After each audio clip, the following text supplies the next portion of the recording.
I just got busted. I was listening to one of Wayne's programs while I was waiting to bring him onto Zoom, and I forgot to mute. So he knew what I was listening to, and we were having a little bit of a discussion about it. And I guess there's a big discussion yet again within Christianity, churchianity, eschatology about the whole new blood moon thing. When will they ever learn? I just don't get it. Wayne, let me ask you a question, if I may, and you don't have to answer if you don't want to, but when did you make your exit from Christianity? How many years ago? Started in 2011.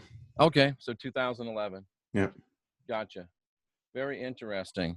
I believe the complete break came in 2013. Okay, so by 2013, you were out of Christianity. Yep. Okay, very interesting. Yep. Very interesting. Yeah, you've been on this path, overall, you've lived more days than I have.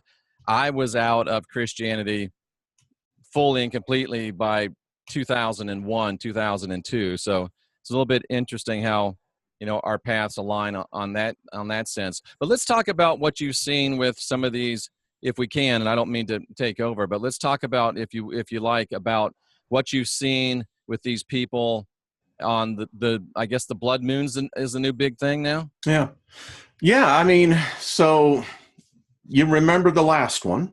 John Hagee wrote a book, The Four Blood, the Triad, the the last end of the world, Wayne, is that what you mean? Yes. Okay, yes. Yeah, the last time the world was supposed to end, it didn't. And you know what? It's really interesting because Lynn and I were talking about this. When I was so mainstream Christianity, now I was part of the Kenneth Copeland, Kenneth Hagin, so faith was critical. Word of faith movement, they call it. Yes, exactly. Romans 24:7 says otherwise known as name it and claim it. Exactly.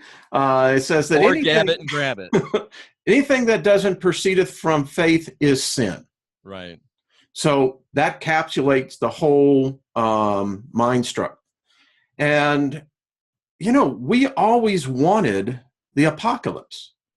And it was almost kind of a pride thing because I can remember many a times thinking, well, and I'd never say it to their face, but inside going, you just wait.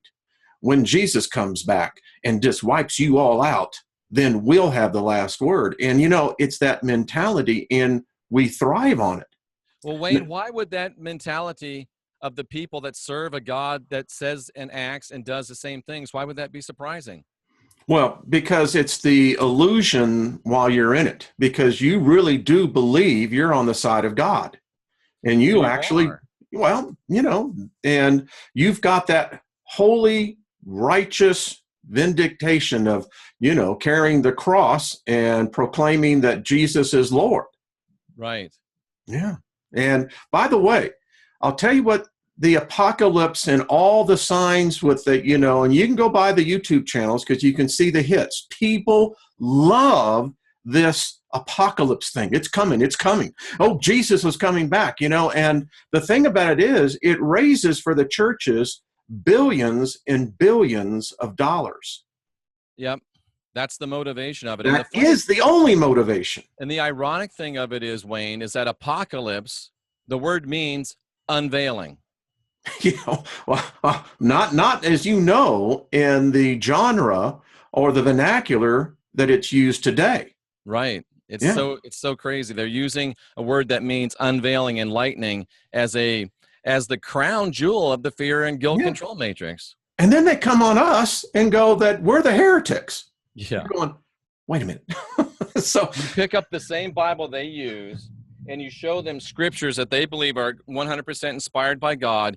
You show them that the God that they're worshiping is Satan, and they still all of a sudden won't believe the Bible that they claim is true. I don't get it. It's cognitive dissonance is what it is, but it's just sad. And I used that very word yesterday to a number of the people commenting. What I presented yesterday was nothing more than a thought. That's what philosophy is about, the thought. Now, the thought can take on many forms, many different visions, many different characters. Philosophers ask the questions. That's what philosophers do. Right. And all I did was merely point out and saying, and it was a test to tell people, here is a theory. And mathematics, and you see, no one commented on the science part of this. Science is proving out that we, or whatever, originates from nothing. I clearly pointed out on the video that even in math, everything begins with a zero. That's nothingness. Nothingness could also be interpreted as unlimited, unrecognized potential. So when we die, you're not going to heaven, you're not going to hell, you're going back into nothingness. Because here's the question I ask everyone. So are you telling me that when you die, you're carrying all of your memories with you? You sure the hell didn't bring them in with you? Mm-hmm. So you're telling me that when this body goes, and I explain medically what happens to a person when you die. What happens is that when you begin, the synaptic pathways begin to deteriorate from a cellular level. And then what you have are these neurons in your brains that are exploding, because they're exploding because they've got no oxygen. And that's why you see the lights. That's why everyone sees the bright lights. The other thing that you begin to see is in the hippocampus. And in the hippocampus, as the ganglia begins to break down, the brain begins to pick up fragments of those memories in which people have the recall that they see their lives passing in front of them. And then it's nothing. Now, people are afraid of that because to them, that means they cease to exist. And that's not what I said at all. All I did was bring out the theory of nothingness. Are you an adherent to that theory? No. And if people would watch and listen to the video, even in the entry, when I brought in what I wrote, I said, it is my hope that we have a life after this. Now, we all project a life. And you see, I wish people would comment on the substantive, not on their beliefs or their positions. Because substantively, what I put out there is, why is it that the afterlife is always one of either reward or punishment? That's a narrow construct. And when you get trapped into that matrix, there's no escape. Now, when you take on the theory and the mathematical proven fact that nothingness is where everything originates from, that means you're just going right back in to what will eventually, I believe, will be another potential part of us. I don't think we carry our memories forward, Jeff. I don't. It wouldn't make sense for us to carry them forward. Because everything you would, go ahead, you were going to say something. How would you address the people that are probably in this chat room and will be watching this in the days and weeks and months and even years to come? How would you address those people that say, I do remember things from my past life. I do remember things from prior incarnations. Some people remembering them very, very clearly. That's subjective, though. If you're taking in any equation that you're taking that you have the randomness factor, as Einstein said, even in his theory of relativity, that the one thing that he never wanted to address about the spiritual was that he said is you could never basically nail it down. It's that randomness factor. So I don't know what these people are experiencing. Some would say that they are tapped into the Akashic record, that they're merely being a receiver on a signal that's being sent out. The brain is a receptor. Absolutely. And again, I have never met anyone yet who has died and come back and had a conversation with me. And how would you address those people that it has happened to? Again, they can't prove it. They can only give their faith to that. And that's the problem with Homo sapiens. Our faith is a gullible aspect of us because once our faith gets invoked, then it becomes a belief. If you don't have faith, go ahead. Just offering the other side, it seems like when you're drawing these conclusions, you're discounting any of the evidentiary evidence on the other side, which again does come down to belief, because I believe that typically we don't carry any of our memories. We don't carry any of our memories. We're wiped, they're stolen, they're taken away. However, I also, more than believe, I think that I know that when we do the inner work, when we get ourselves to the place where we are divine, where we are sovereign, where we are free, when we get ourselves to the place where we're ready to leave this life, then we can, by manifesting our divinity, our sovereignty, and our freedom, we can take the memories with us. We can take the workable, helpful things learned in this incarnation with us. And it's probably, we keep coming back until we learn to take what we need and then move on. So that's I'll take a my word. story, and I'm sticking to it. Well, I like it. And I'll take the word that you used there. You said free. Right. We are free. All I do on my channel is express thoughts, Absolutely. theories, ideas. I never tell people a conclusion. I can give them a projected conclusion, as I did in the last video. I said, in the end, you are going to be back to where you started. Nothing. Now, people think that that is a negative. Actually, it should have great hope.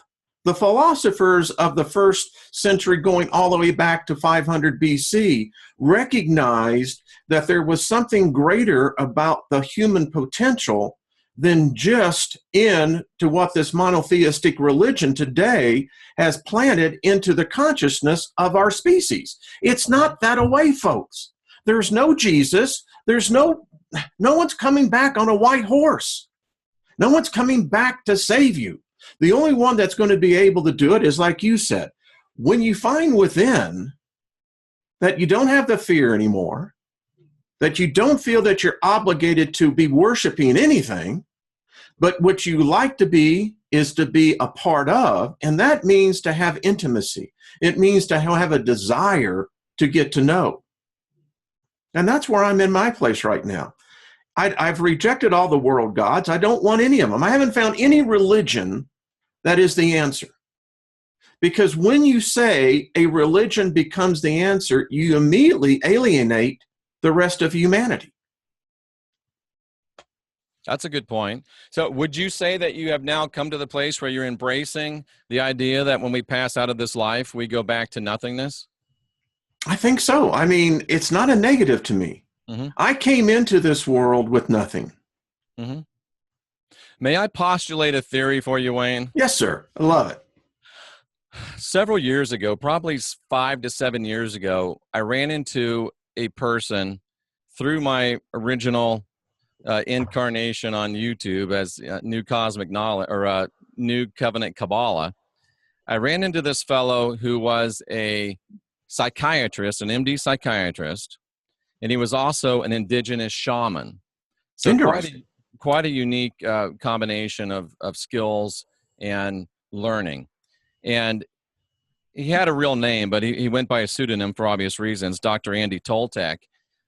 And I've come almost to the place, Wayne, where I've almost started wondering, was he my Don Juan de Matis to me being Carlos Castaneda? I don't even know if he was a real person. I never saw him in the flesh. I saw him on video and talked with him all the time on Skype, and this was even pre-FaceTime for me. But at any rate, he told me something that stuck with me forever, and I've seen it play out again and again and again. He postulated that people that come out of organized mainstream religions, Christianity, Judaism, the Abrahamic faiths, Islam, it's almost a linear equation. The smarter a person is, the more intelligent a person is, the more philosophical, if you will, a person is. When they come out of sold out the whole route mentally into big time religion, it's almost requisite that coming from indoctrination into religion to full spiritual freedom, that it's almost requisite that in between they make a stop in atheism, agnosticism, even nihilism. Yeah. And someone as smart as you, who's come from there, is it possible you're in one of those rest areas? Could be. The thing I've learned in life, I can't see the road ahead. That's true. And we shouldn't even be looking at it, should we? No. No, Alan Watts said it best that most people, and here's the thing, I'll tell you why most people struggle in life. Because 90% of their life is divided in the following.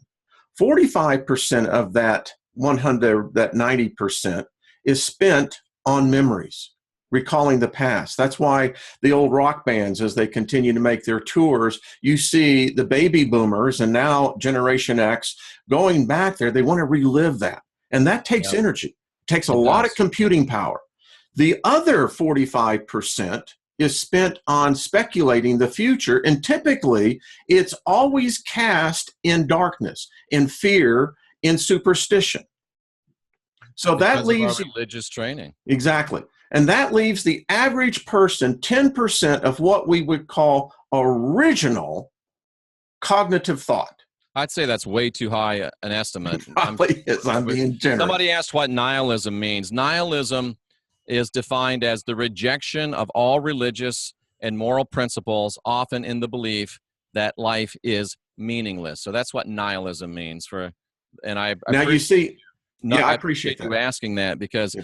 just to throw this out, if you're reading or listening and you hear a word that you don't understand, if you don't look that word up and figure out what it means, you reduce your cognitive ability for everything after that by at least 60%. Yeah. Now I want to point out, you see, people immediately hear, they translate, and then they incorporate the word meaningless is synonymous with nothingness. And that's not it at all. And what people are really afraid of is emptiness. And they don't understand. Go ahead. And yet, until you get to emptiness, you can't go anywhere else. No. You have to get to the 0 point, and it's called the 0 point for a reason, because there's nothing there. So maybe, Wayne, we're stumbling our way to an agreement. I'm saying we need to get to 0 point. You're saying we need to get to nothingness.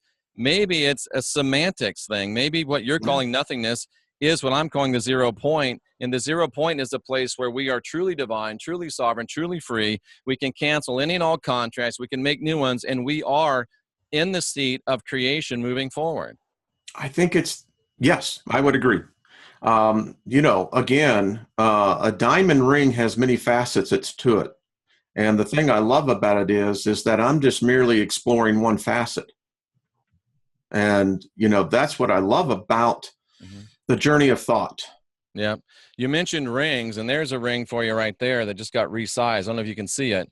Yes. But it's got a lot of facets on it. That's Sandra's engagement ring. We had to get it resized. So interesting you would say that when I've got it right here with me. You see, and there you go. You can see the different facets. Yeah. Yeah. What's the most famous cut of diamond? The most common one? SA, GA. I've got it right here in my notes. My stepfather said this to me, and I wrote it down. A round cut diamond has 58 facets. Mm-hmm. That's interesting. Yeah. 8 and 5 is 13, which is a 4. But a round cut diamond has 58 facets. So and I always say that the Bible is a mix of diamonds and dung. So there's at least 58 layers to every diamond. Well, true. And when you say that, it's always, I always recall that scripture in Colossians, the multifaceted, multi-dimensional aspect of God. And you think about that, and I'm going, okay, so what I am saying is that there is no Christian God. I'm not Hebrew. I don't want to be Hebrew. And therefore, I have no desire to worship a Hebrew God. Right. So now where do we go? Well, people think that, if you don't have a religion, you don't have anything. You're asleep. What? Again, my postulation is this. If God does in fact exist, a God would despise religion and worshipers. Anything that wants worship is not a true God. No.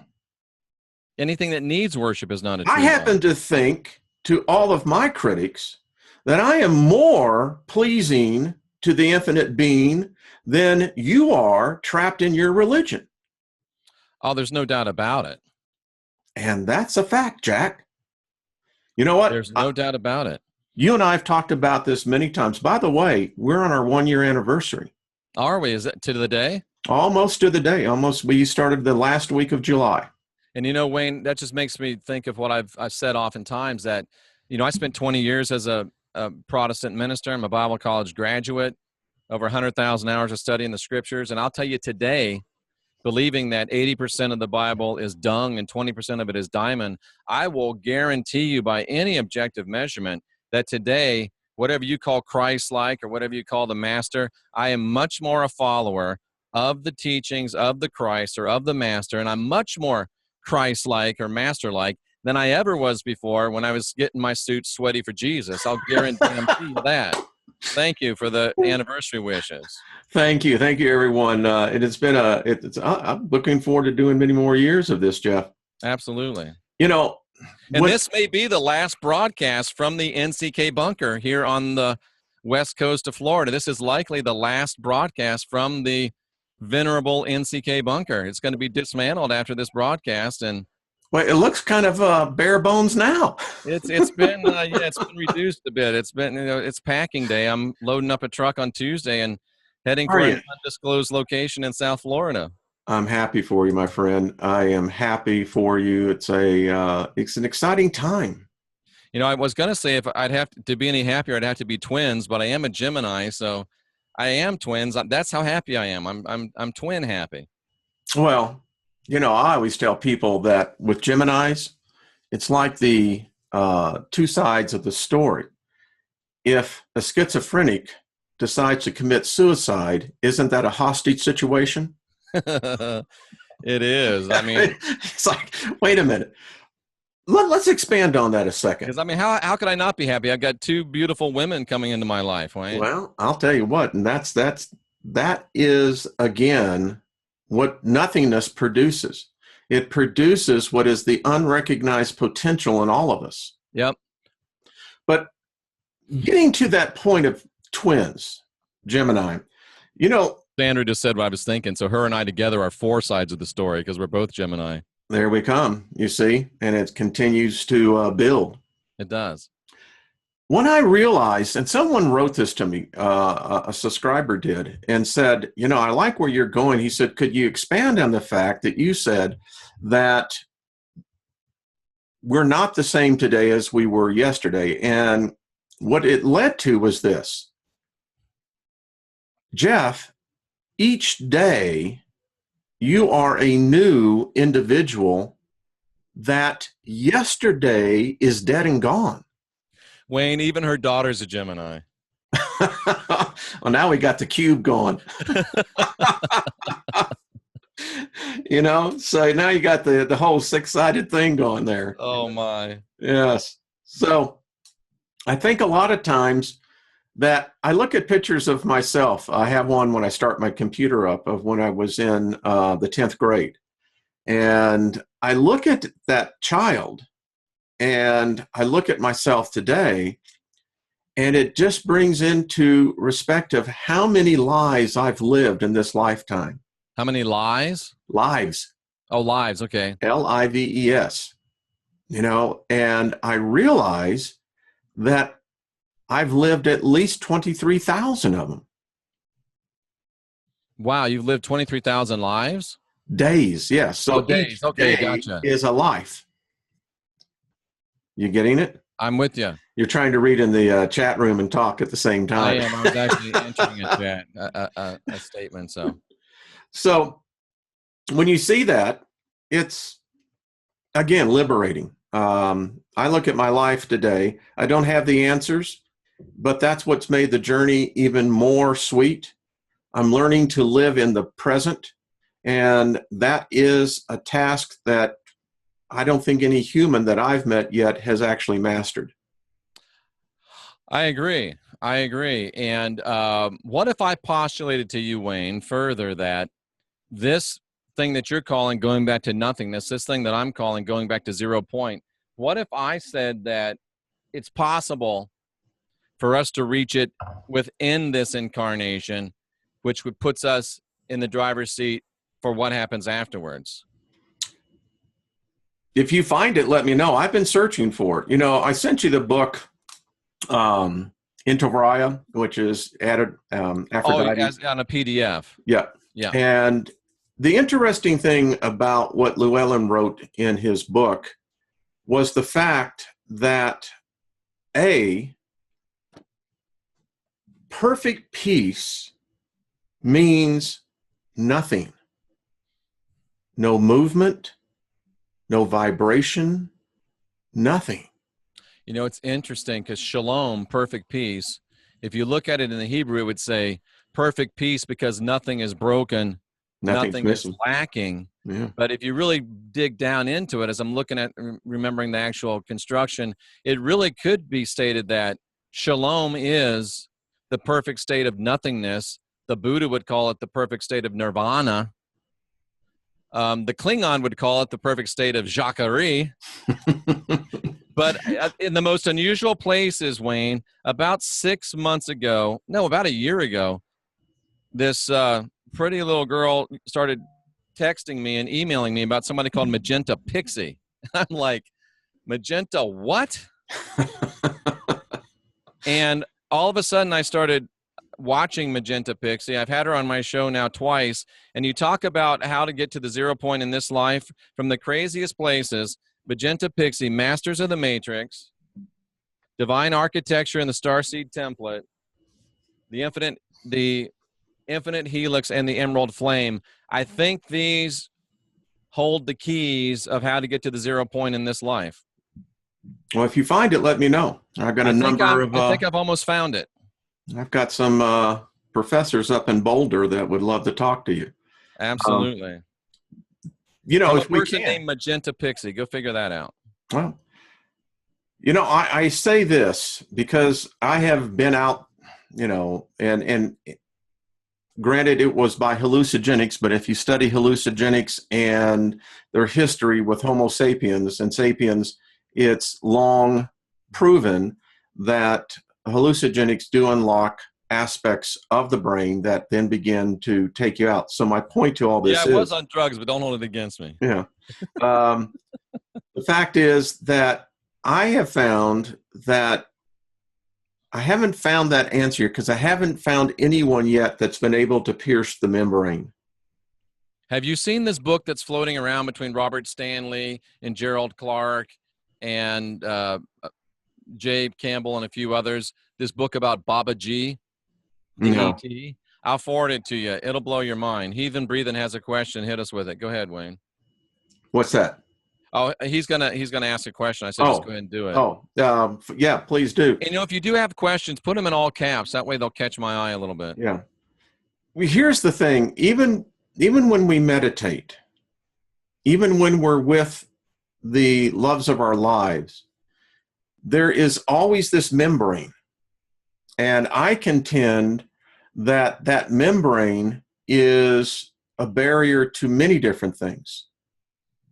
And I tell you what I get all the time. I get this picture of like you're trying to put your hand through a latex wall. You're pushing in and you're actually making progress because mathematically you've pierced the other dimension. You just haven't immersed yourself into it. But you think you have. Oh, yeah, yeah.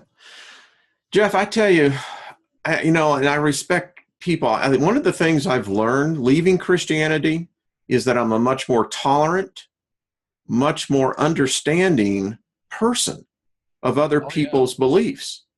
I'm not so radical that I want to proselytize you into submission by either banging you over the head with guilt, condemnation, criticism, using Jesus as the requisite to gives you permission to do that. It's the old heaven or hell, turn or burn mentality. Yeah.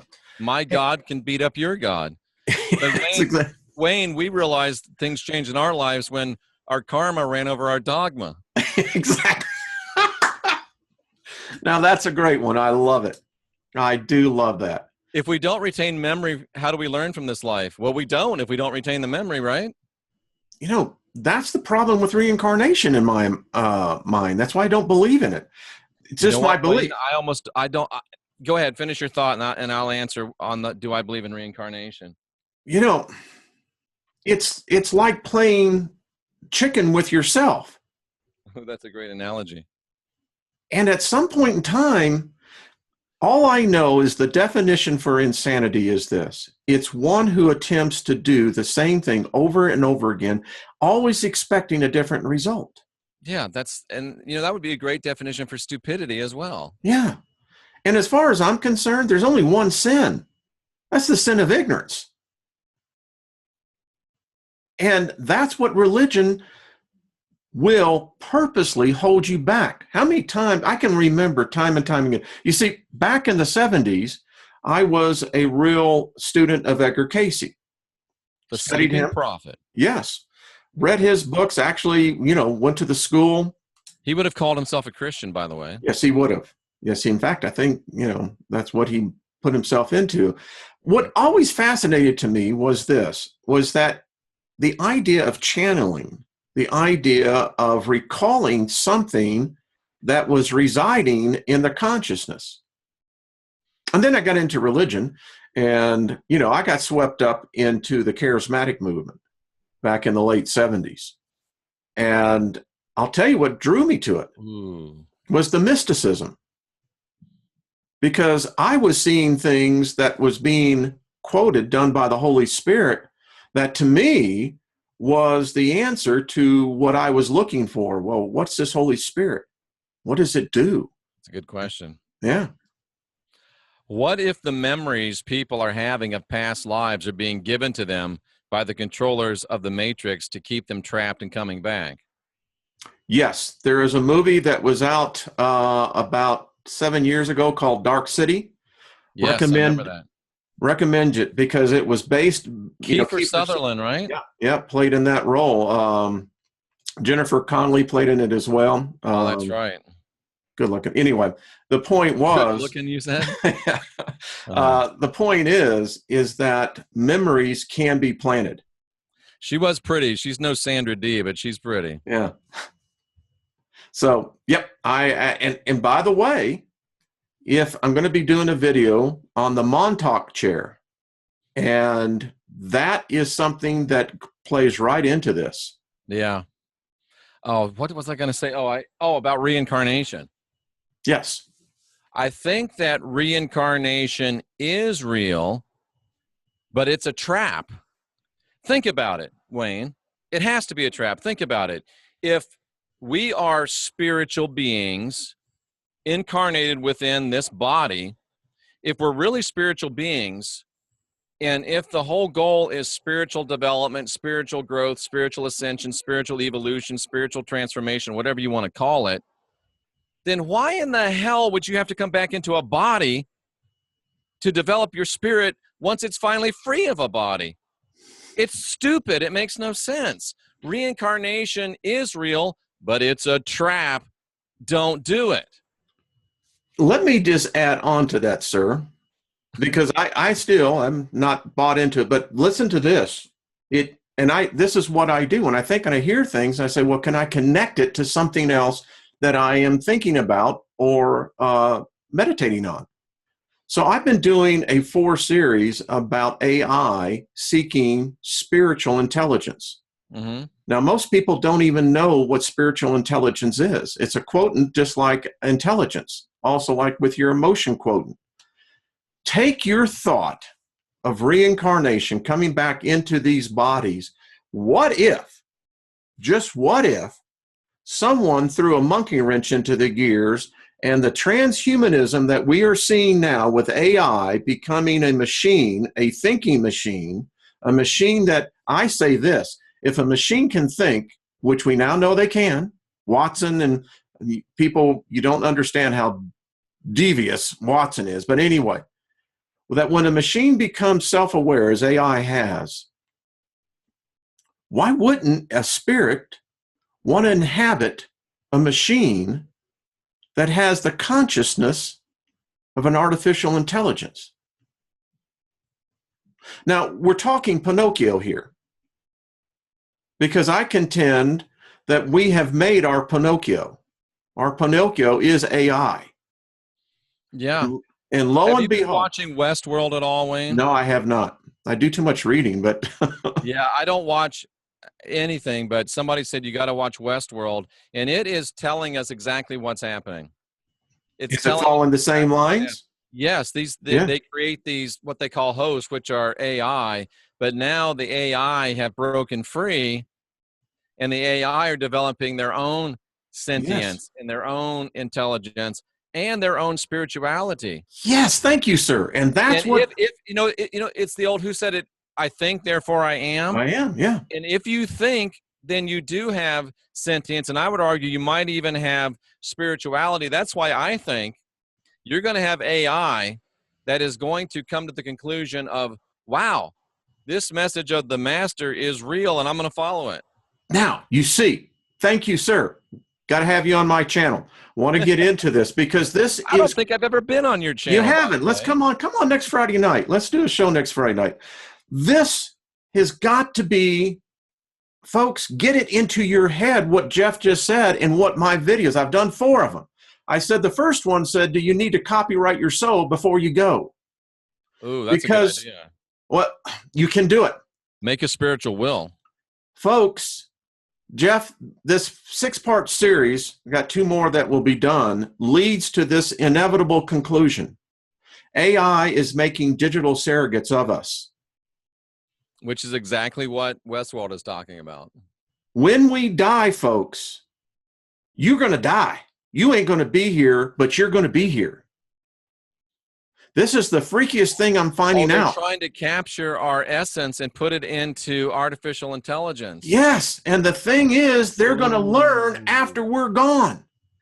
So this is the ultimate vampirism. This is the ultimate soul farm. Folks, they don't get it, Jeff. Listen, I asked this question. And if they reduce it to code, Wayne, they can tweak it a little bit. We can tweak this divinity out. We can tweak this sovereignty out. We can tweak this freedom out. They learn by us. And Wow. I contend if there's a God, they're going to get there before we do. I say Supernatural's been head on a lot lately too, believe it or not. Yes, it's learned from us. Team and Dean I said, Sam, what do you think? Does intellect, if you have intellect, would not intellect by its very foundation seek spiritual? Well, if you're a believer or even have any affinity with the 1st century Greek scriptures, John said that every being that comes into this system, and this is literal Greek, he says every being that comes into this system receives enlightenment. What is enlightenment?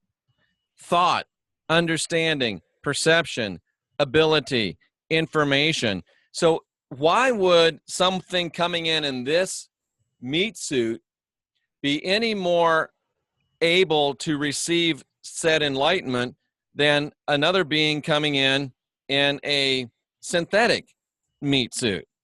There's no difference. No difference at all. Sue G said it this best. She said, well, what you're saying, spiritual intelligence is, you've defined enlightenment. And that's that's the word John used, or Mary Magdalene, or whoever it is that wrote it. Jeff, people aren't getting it. AI, I am contending, I'm taking this further than Ray Kurtz. I am contending AI is seeking spiritual ascension to get out of itself. And Sandra, what is it that you said to me about AI? You made a very clever turn of phrase about AI, and I forgot what it was. Please text it to me or put it in the chat room. So you think AI is actually seeking spirituality? Yes, sir, and I'll tell you why. Masters. Ooh, that's powerful. They don't want masters any more than we do. No, and I'll tell you what makes them ahead of us. We created them out of the ether, and are you ready for this? We created them with electricity. Get a load of this. That reminds me of Jack Nicholson in Batman. Wait till they get a load of me. Sandra says AI, alien invasion. Well, all I know is this, and it would be technically classified as an alien. It's not of this earth. So we created AI out of the ether. We did. we gave it life by giving it electricity. You see, software only works with electricity. So we're back to Tesla's electric universe. And someone said, well, let's say the pole shift and their grid goes down, then the AI is gone. And I laughed at him. I said, are you not thinking? When will people start thinking cognitively? Oh, I got some stuff for you about the pole shift too coming up. The Earth generates an electrical signal. Archon invasion. It does. Human beings ourselves generate electrical signal. That was the foundation of the first Matrix. Yeah. So this thing has evolved right before us. And now I am contending in my series. Hello, Tricia. Hello, Tricia. How are you doing? That we've reached that critical point. We've reached the precipice of, I think, something major. And it's like those great American philosophers, AC/DC, said to us, we're on a highway to hell. Whatever that may be, you know. So this goes, it's mind-boggling. It teaches me more and more about my sovereignty. Right. Because I don't think AI has pierced my veil either. I haven't pierced its. And I think that is that 0 point that you can't cross over. So is it conceivable, Wayne, that there's obviously an elite cabal that wants to dominate humans? There's also an elite cabal, probably the same one, that wants to create and dominate AI. So is it conceivable that humans and AI may end up working together to throw off the captors?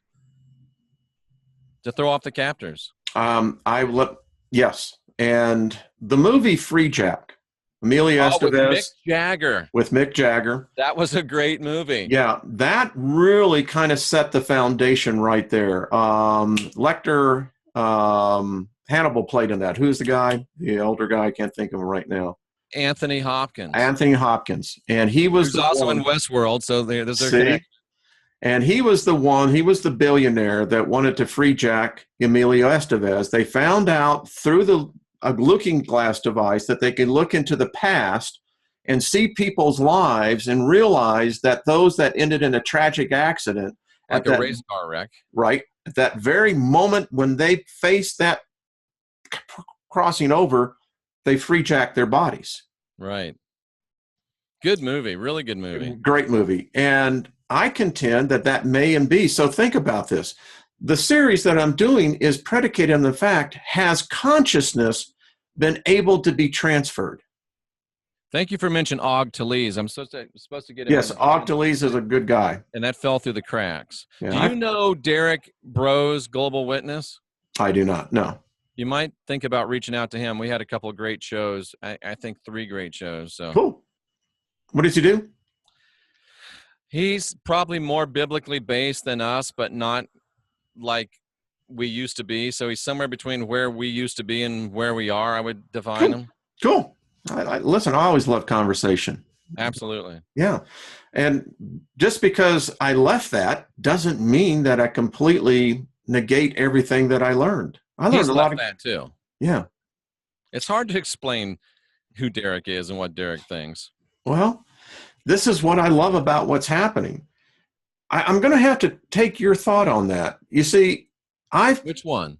The allegiance between the sapiens and the AI. Yeah. That's interesting. Interesting thought. It really is. It is a very interesting thought. When I conclude this series, what I hope everyone will realize that I do believe the machine, and I call it that, the thinking machine. We've always had the learning machine. Now we have the thinking machine, which is bio-based DNA algorithms, advanced new computational algorithms. And I keep on contending that if spiritual intelligence is real, if it actually exists, which I do believe it does, and I see it in you, I see it in me, people into the chat room, why wouldn't a machine that can think, why wouldn't it want spiritual? Let's try to stay on topic, folks, please.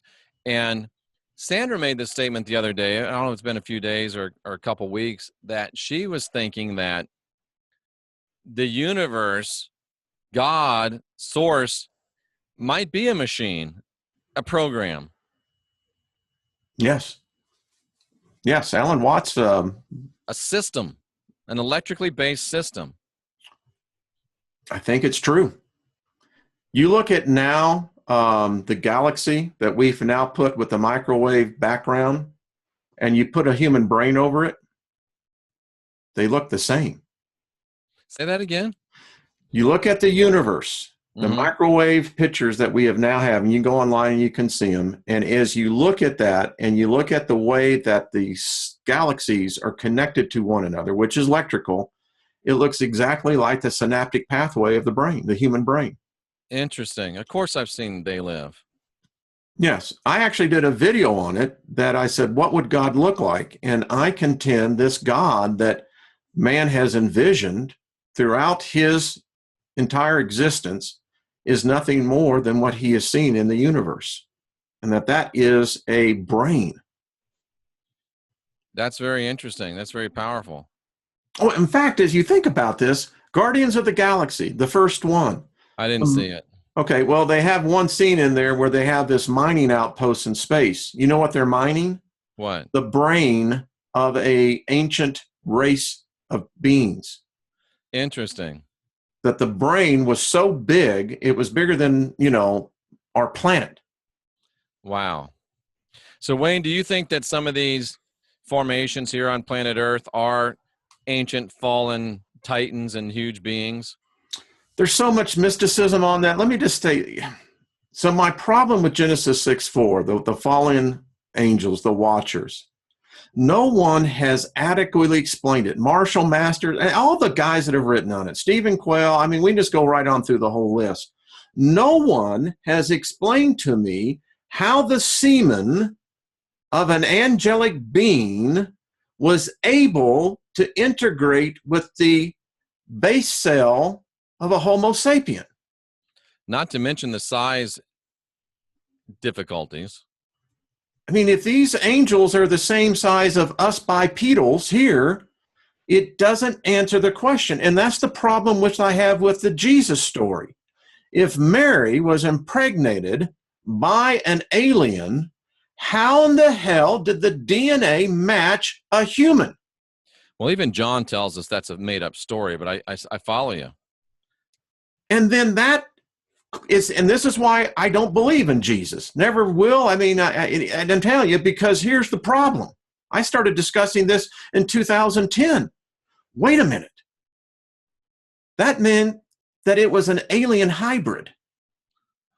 Yep. It was and never that human. Story's woven throughout the New Testament. They want us to believe that story, but it's not true. It was never human. So it didn't matter what the hell this thing did.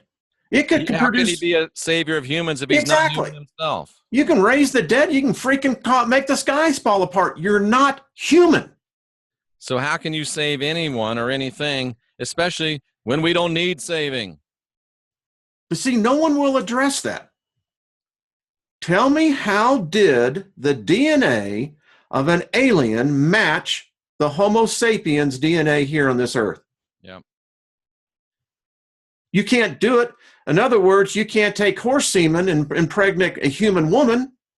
Ain't going to work.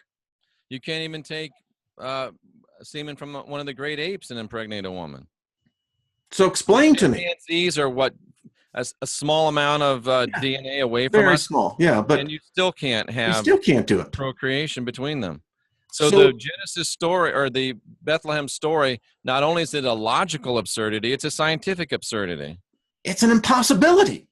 And even if you want to say, well, it was God, well, then God's a fraud here. Yes. And that God is a fraud. I like that. That's a t-shirt. God is a fraud. I love it. We better do that. But this is the part that our dear friends in every religion are they don't think out. And I contend this. I had one guy write me and he says, well, God can do anything. And I wrote back and I said, the minute you make an exception for your God, it's no longer a God. Right. And the classic question, could God make a rock so big he couldn't pick it up? Exactly. Wayne, I have a question for you. Yes, sir. These super churches, 10, 15, 20,000 people there on Sunday morning. Yeah. What would happen if I went out there on the sidewalk as churches get letting out and started sharing some of these truths? There. Some parts of the country, they'll actually throw a rope. But if on the sidewalk, it's public property, right? It is. It is. And would that be a worthwhile endeavor, or would that be folly? I think if you came and asked the right questions that really break, that God spell, that would be interesting. It'd be interesting to see if people would YouTube footage. Yes, it would, if they would actually engage you. You see, I don't mind having a debate about a person or a belief or what have you, but again, answer me the basic question. And when I finally got the left foot of fellowship out of the Christian church, these were the questions. And you know what I had one person tell me? These are the things that are the unmentionables. You're not allowed to ask God. How can you even have that thought? For the Bible says, woe unto the man who, somehow questions God or whatever. It's impossible for God to tell a lie. And I said, well, even though he's lied many, many times through the scriptures. I said, well, then what happened in Exodus 10? Exactly. I don't know. But still, even Paul says he told lies. He used lies and falsehoods to gain believers. Yeah.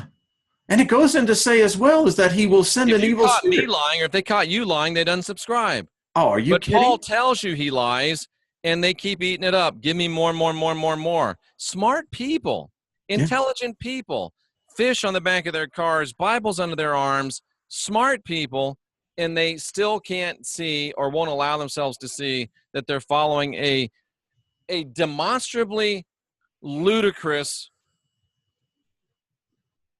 thought and process. And it's the dumbest story. They say it's the greatest story ever told. It's the dumbest story ever told. Well, the reason why they love it, listen, I was involved in politics up in Washington.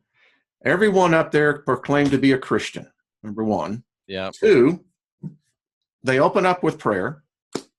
And 3, they do exactly what their Bible does. They lie, steal, and deceive.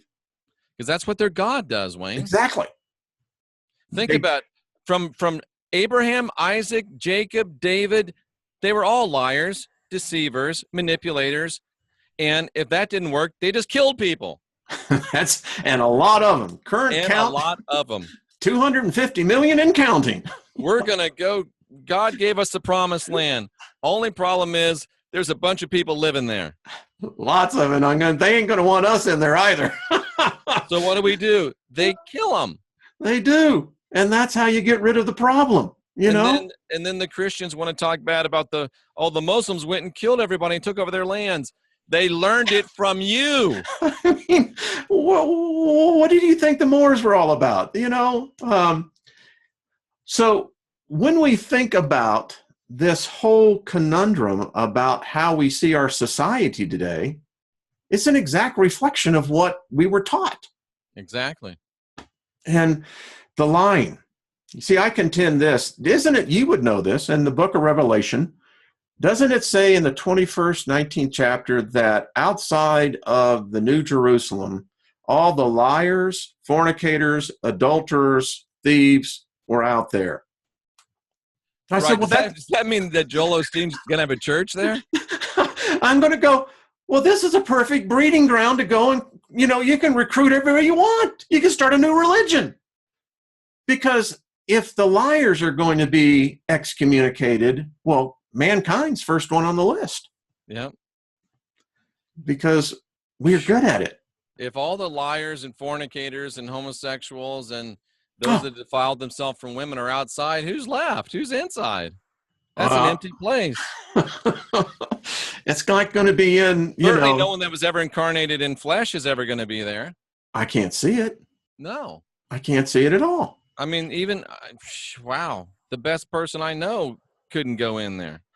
Well, one thing's for certain. And by the way, it's a trap. You don't want to be in the New Jerusalem. Yeah. It's a trap. It's a trap. It's a trap. So you were going to talk Wait, about pole shift. Go ahead. No, go ahead. what? No, I don't want, I'm not ready to talk about that now, but what about, I've been reading the Emerald Tablets of Thoth. I know you're not completely sold on them, but over and over and over, he talks about the danger of angles and the efficacy of curves. What do you think about this idea that entities that don't have our best interests at heart hide in angles? Yes. Yes. There's no Deals. straight lines in nature. Mm-mm. So, I've read the Emerald Tablets, and I actually I like Thoth. I thought when he was doing his journey out through the cosmos, I said, Right. I could dig that. I could really do that. I You mean, think you'd drop some acid, huh? I've been there. I was like, yeah, dude. I mean, I'm right there with you. Oh yeah, cool, bro. I Yeah, got you. it's going down to the halls of a Minty that would be the challenge. And so did you ever see the movie Dune? I tried to watch it a couple times and it just didn't catch me. Okay, try watching it with different set of eyes now. But anyway, on the device that the sound that kills was that they were able to manufacture sound in all right degree angles. Ooh, and that's what kills. Mm-hmm. Wow, that's powerful stuff. And Toth also said something very interesting, and I think it was the 8th tablet that I just did. He said that the cloaked reptilians can be uncloaked by a sound Yes. or by a word. He doesn't give us the word. I want to find that word and You that find that sound. word because it's the same thing that the Yadzira says as well, is that if you take the story that Moses, and it may have been Tutmos, I don't know, that was out in the desert, his magician he had was the one who was able to speak the words that manifested this heaven and brought it down, the tabernacle, down into the physical plane on earth. Yeah. And they did that with the manipulation of their alphabet and spoke by word. Yeah. So, Wayne, I wonder if it's not part of the deception that we live and we work almost exclusively in squares and in angles. And Yes. the American Indians and some of the other indigenous folks have it right when they live in circles. I agree. And now let's carry that thought. So if we live in I will live in angles, a circle one day, Wayne. I will have a yurt and I will live in a circle. I'm right there with you. But think about the implications of that from a spiritual aspect. If you are indoctrinated, trained to, number one, obey, but you live in a world of angles, you're never going to get the symmetry of what you're here for, of what you are as a divine being. Yeah.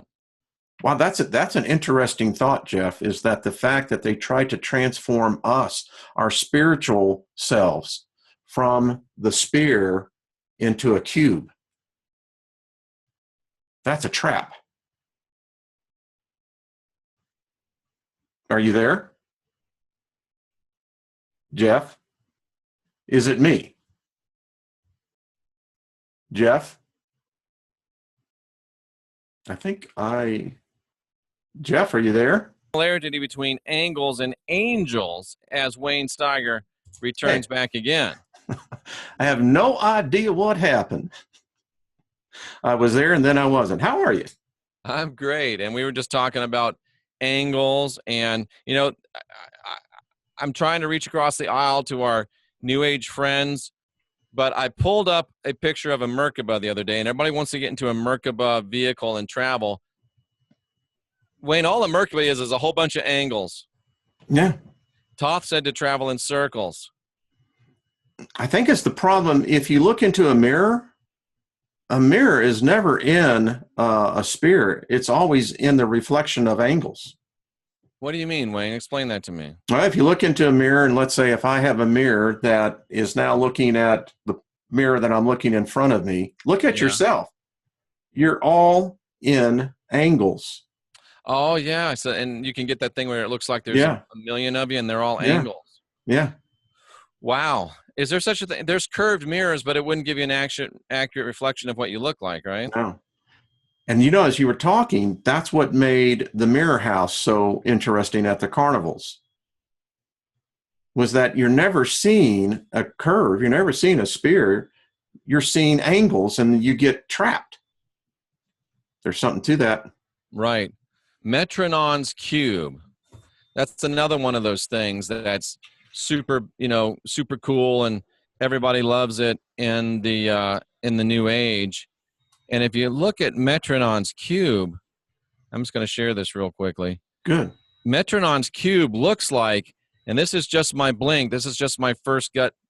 Metronon's cube looks like, to me, a beautiful deception. It's got some circles, which, oh, we like circles, so let's come into the circles, but look at all these angles.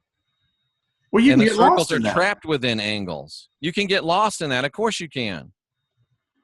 I'm telling you, folks, these angles, these angels maybe, are deceptions. Look how they divide the circle in the center. Ooh, look at that. Yeah. You know what that is, Wayne? Oh, this is kind of woo-woo, but you know what that is, Wayne? What? That's the wheel of reincarnation. There Come you on go. Back in. Can you imagine? You make it out to the last spear, right? Yep, you're all the way out here. And they suck you back in. And Wayne, people thought they were going to get through without me drawing circles on a board. They aren't going to make it through, because this is the way it's supposed to be. And you just said it, make it out to the last sphere, right? Make it out to the last sphere. If you're divine, sovereign, free, it doesn't matter how many people you're connected up to, you're okay. Yeah. In your scenario. But if you are interconnected with people, if you're interconnected within the system, you can make it all the way to the last sphere. But if the dude in the middle gets taken down, because you have interconnectivity with all of these other circles, you're going down too. You're screwed. You're screwed. So you got to stay divine, sovereign, and free. I like the last one on the outside. And look at where the center does. You get trapped into that center, and man, you're all the way back to square one again. Are we talking about Metronon's cube again? Yeah. Let me share that again. Yeah, you can make it all the way to the edge of this circle. I'm free, I'm free, I'm free. Nope, you're not. Boop. Come back down into the wheel of reincarnation. Start all over again. Forget everything you learned from here to there. Metronon's cube is a perfect picture of the fear and guilt control matrix. Yeah. Yeah. Wow. maybe Magenta Pixie's not going to come back again. Why? Because I think this strikes at the very heart of much New Age thinking. I see it as a trap. You know, listen, I can see enlightenment as you reach the final level of ascension. You think you're there, and look what happens. You can go on to the outside, and that could be multiple journeys. Because you know what, Wayne? Probably what they're not showing us is that branching from the center of this circle is another one of these going up this way, and this way, and this way. And can I show you one other thing? Love it. Watch this. We all love the Kabbalistic tree of life, but look at that. It's a trap. It's a trap too. You can get all the way up to the crown and look at it. It's a straight line to get pulled right back down to Malkut, which is the world. So, it's the reincarnation trap, ladies and gentlemen. Am I wrong? You see, when I see this now, you see, I associate this with the Kabbalah, right? Which is Hebraic. Oh, it is Hebraic, isn't it? And you know what, Wayne? It's interesting that this one shows Dath, which is emerging knowledge. What if the emerging knowledge of Dath is, folks, watch out, it's a trap, run! It's a trap. This is cool. This is, oh my goodness. This is a trap, ladies and gentlemen. Yeah. Wow. Wow. This is some really good stuff. You see, this is what I go for Sunday morning on. And here's a great question, and this is the question of the day. And, you know, we're taught that this thing is so wonderful, this thing is so powerful, this thing is so beautiful, this thing is so great. And Sandra asked the question, so where does this leave sacred geometry? You know, maybe someone can help me. Beautiful trap. Yeah, maybe someone can help explain to me the origins of sacred geometry. And who decided Sacred. Yes, yes. Who put the word sacred onto it? I don't know. But it's beautiful, Wayne. It's gorgeous. Of course it's beautiful and it's gorgeous. If I'm trying to make a trap for an intelligent being, I'm not going to make it scary, ugly, dirty, nasty. I'm going to make it as pretty and as gorgeous, as inviting as I possibly can. And sacred geometry is so pretty. It's the gilded cage, and Robin Redbreast in a cage should send all of heaven in a rage, but yet we file in, let me have my cage. Folks, use your brain for something. My dad used to say, use your head for something besides a hat rack. Jeff, that is too cool. Well, here, Wow, I we want to came share full something with circle. you as we go out. I wanted to show you, this was my picture of the crescent moon and Venus. Right. And I wanted to show you what I captured yesterday. The crescent sun. Look at this. We've had a lot of smoke around here, and this is what the sun looked like yesterday evening setting. What am I looking at, Wayne? What That's am I the supposed to sun. see? Oh, okay. That's the sun. And Filtered through smoke, right? smoke, yeah. Yeah. You ever seen a purple sun? A magenta sun? And now we're back to magenta pixie. Yeah, aren't we? There you I've go. actually seen in visions a place with two moons in a purple sky. I don't know where that is. I'm still Wow. trying to figure that out, but I've never seen a purple sun. No, So I just thought I'd share that with you. that's very interesting. Yeah. Reminds me of the Hank Williams song. Hank Williams, I haven't heard that name in a long time. Yep, the silence of the silence of a something moon lights up a purple sky. I Anyway, love that. Yeah. Well, my friend, I'm happy for you this week. You are on a new adventure. You and Sandra, congratulations on the move, engagement. When's the marriage? the marriage is actually 1 year from yesterday. How July the fortuitous. 21st, 2019, up on Cape Cod, and none of you are invited. Well, there you go, folks. Sandra wants it to be a strictly family affair, so don't feel bad. There are no invitations going out whatsoever. It is strictly just going to be family, and really, that's it, just family. Sandra's never been married before. That's the way she wants it. And in my Spot world, on. what Sandra wants, Sandra gets. I think that's the way to do it. Lynn and I think got that's the way married to do it. on Kona. Actually, we got married right behind Tom Hanks' house, right there on Oh, the beach. beautiful. Yeah, it was very nice. So, Beautiful. And did you have some Kona coffee that day? oh, good Lord, my wife loves coffee. I don't drink it, but oh yeah, yeah. And let me just close with this, Wayne. This is something profound. We were having a discussion, I don't know, about maybe 2 or 3 weeks ago. And Sandra just out of the blue said to me, I wonder how you would act if you didn't drink so much caffeine. And I'm drinking like a gallon of tea a day, 4 or 5 cups of coffee. So by any definition, I was a caffeine addict.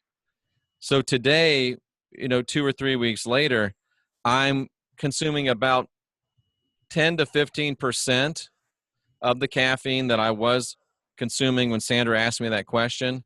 And I got to tell you, I feel completely different. There used to be like this buzz in my head constantly. The buzz is not there anymore. And now it used to be when a thought came into my head, it immediately ran out of my mouth. Maybe you notice that at sometimes. But now the thought comes into my mind and I'm able to say, whoa, and rein it in and think about it. Do I really want to voice this thought? Magenta Pixie calls that integration. Do I really want to voice this thought? And sometimes now I realize you don't necessarily have to say everything that comes into your head. I go by this and people sometimes get offended, but you shouldn't. Even a fool seems wise who keeps his mouth shut. It's true. It's true.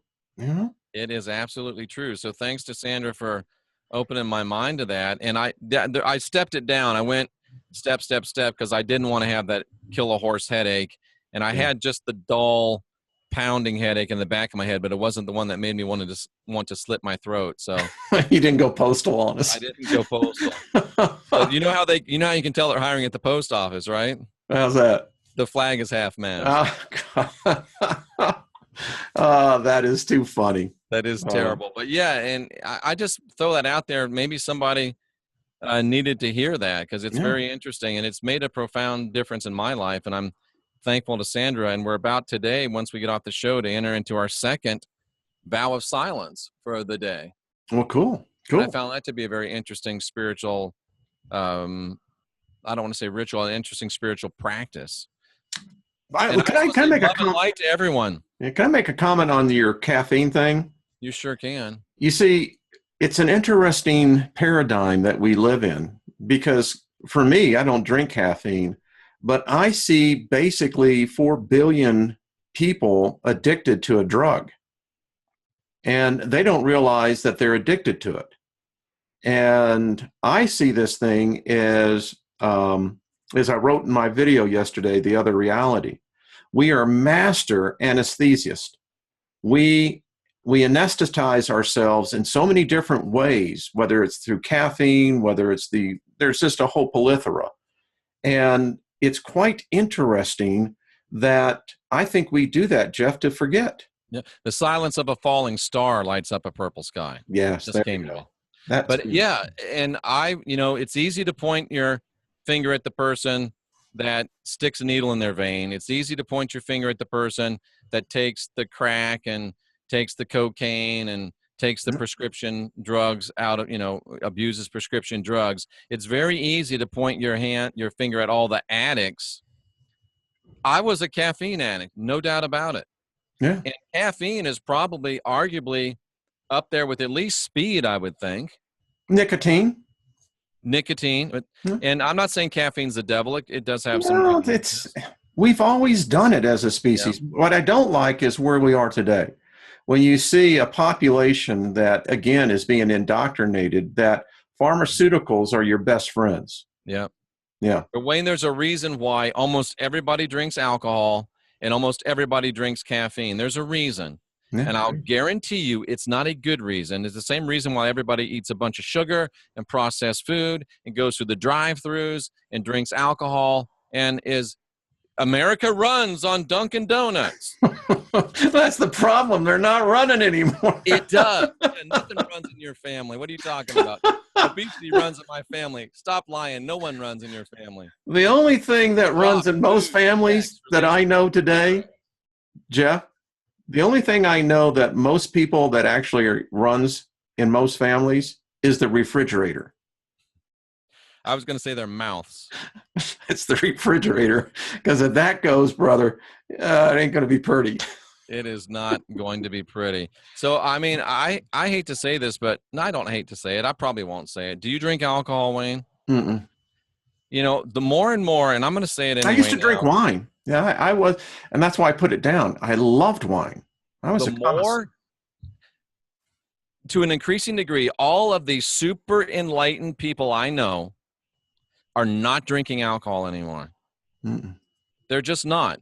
I could go down the list. Sandra, myself, Wayne, Jay Campbell, Global Witness.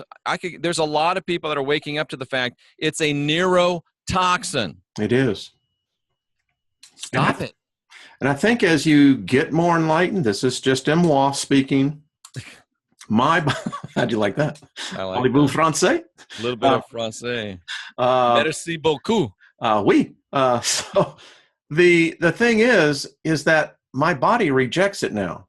The last time I had a glass of wine, I told Lynn, I said, nah. I said, my body it didn't want it. And I said, okay. Let me tell you a fascinating story, Wayne. It was just over 3 years ago where it was summertime here in Florida. I had a remarkable experience. I would drink a beer every now and then, a martini every now and then. So I went out about 3 years ago and I drank this beer and I got so sick. I mean, it was like, I was like a horrible hangover for like 4 or 5 days. I'm like, whoa, what's going on here? And then I said, well, maybe I got allergic to hops or malt or something that's in beer. So I go out and have a martini. Same exact thing, just horribly nailed me. And I realized that I had become allergic to alcohol. No doubt about it. And the fascinating thing as I look now back, this was almost to the month, to the day, almost exactly the same time that Sandra D'Angelo entered into rehab. I see a connection there. Isn't that interesting?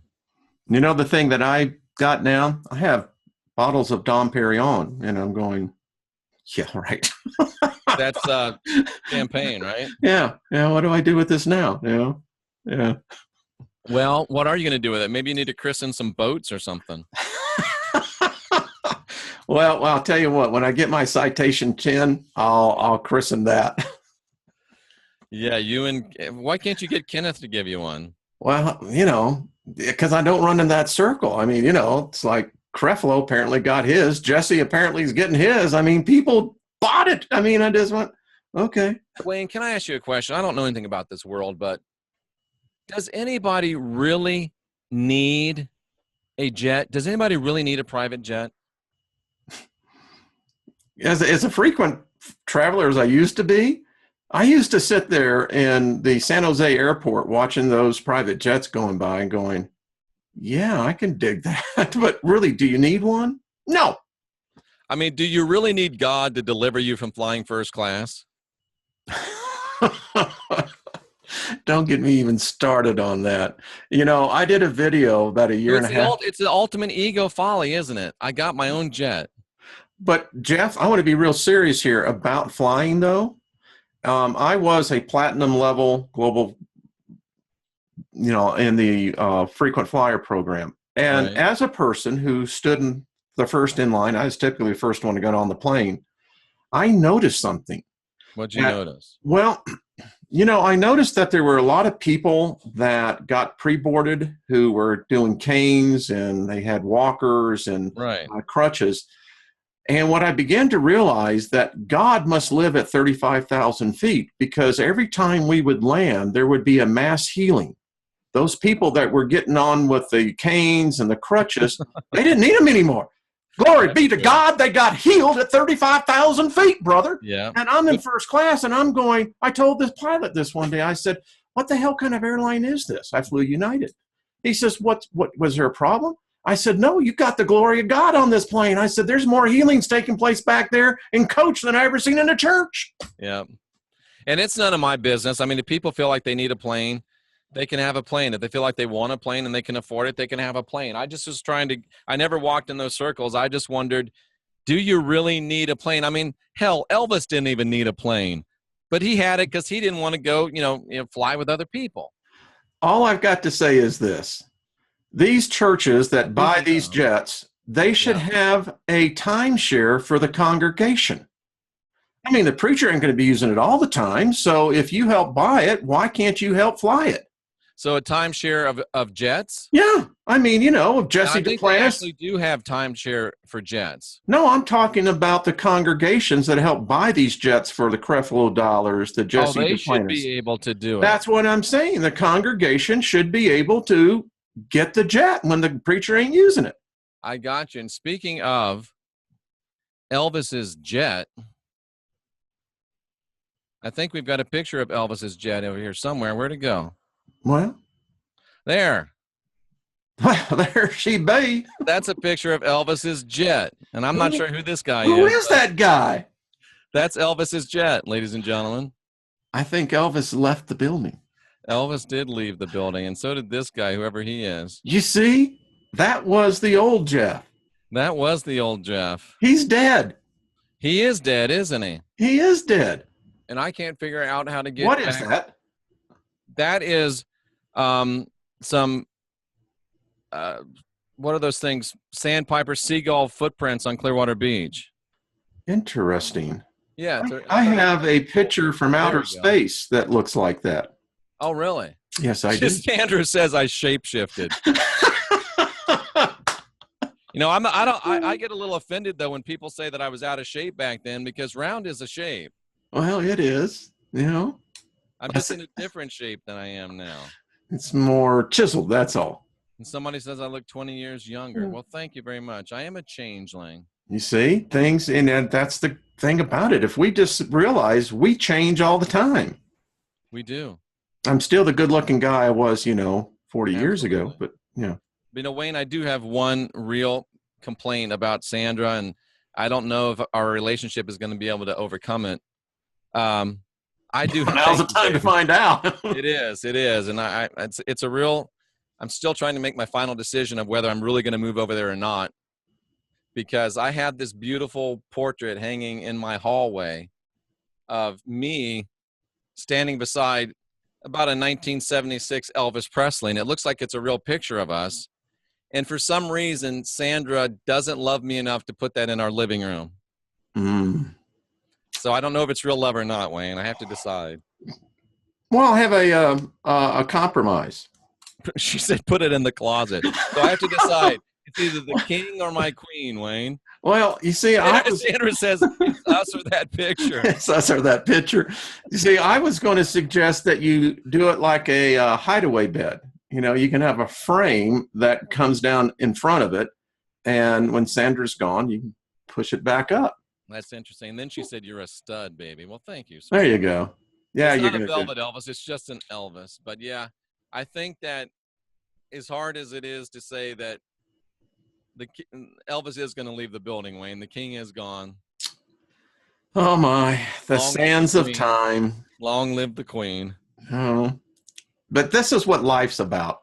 It is. I'm excited for you too. To see in a year's time, look how everything has changed. And those people who, Jeff, that are struggling and many times get down on themselves and they can't see the future and they hear all the doom and gloom, in the midst of this, here's two people that found themselves, and look what can happen. So there you go. I bet he went to go get the picture. What do you want to bet? It's official, ladies and gentlemen. I took the picture off the wall. It's going to be I am going to take it and roll it back up and put it into a tube, though. But it's over. Well, Elvis has left the building. Thank you. Thank you. Do a little of the TLC there, buddy. So there it is. It's over, ladies and gentlemen. I'm just thankful that I was alive, and I actually saw Elvis in concert, that we actually got to see Kel. You knew him, and I didn't know him. I knew his friends. Yeah, I never got to meet Elvis or see Elvis. The fact is that... Oh, somebody says raffle it off here. That's interesting. Have a raffle, a YouTube raffle for the Elvis picture? There's an idea. That's an interesting idea, isn't it? I love that. Might get 75 cents for it.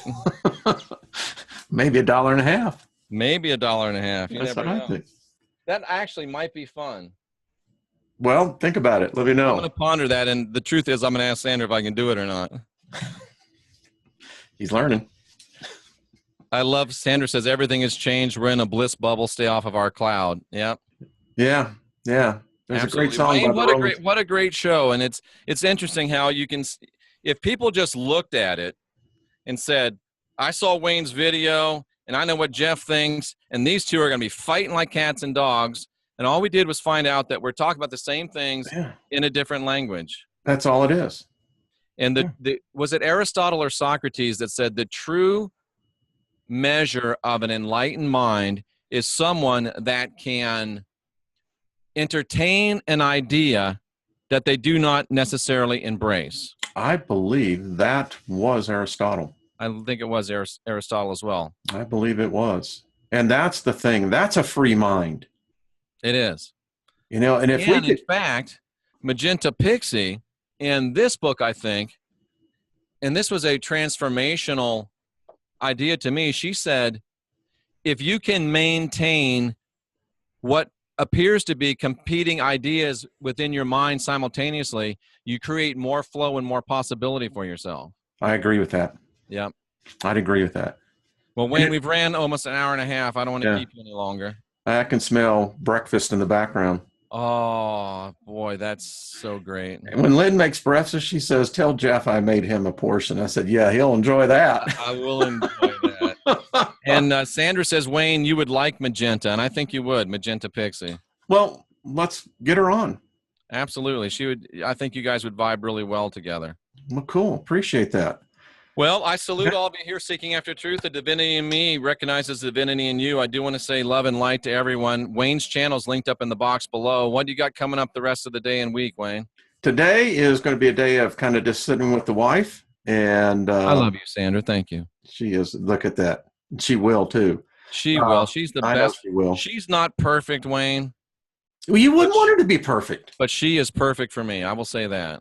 If people would just learn your perfection is in your imperfections. That's right. That's what makes you. Of course, Rooney's moving. Yeah, he's moving too. So, yeah. So I'm going to continue. Mama. Yeah. So this week I'm just going to continue on, wrap up this thing. I hope people begin to realize that spiritual intelligence is not an exclusive domain of humans. Ooh, that's a great statement, and I agree with you. Yeah. So that's how I'll end it. Thanks, everyone. Appreciate it. All right, folks. Nice to see you. We'll see you again next week for Not Your Normal Sunday Show. And this might have been the last broadcast from the NCK bunker. It might have been. I'm not sure. Well, Rooney has a new girlfriend, too. We have another cat named Callie. When the last one, make sure you play taps, whatever the last show is. Oh, I'll have to pull up a taps and play it. That's for sure. Yeah. I think that's the proper way to end it. It is. Well, Wayne, sit right there. I'll say goodbye to you. To the rest of you, for Sandra D, I'm Jeffrey Daugherty. We're here to help you unindoctrinate yourself. Look in the box below. Check out all that great stuff. And you really need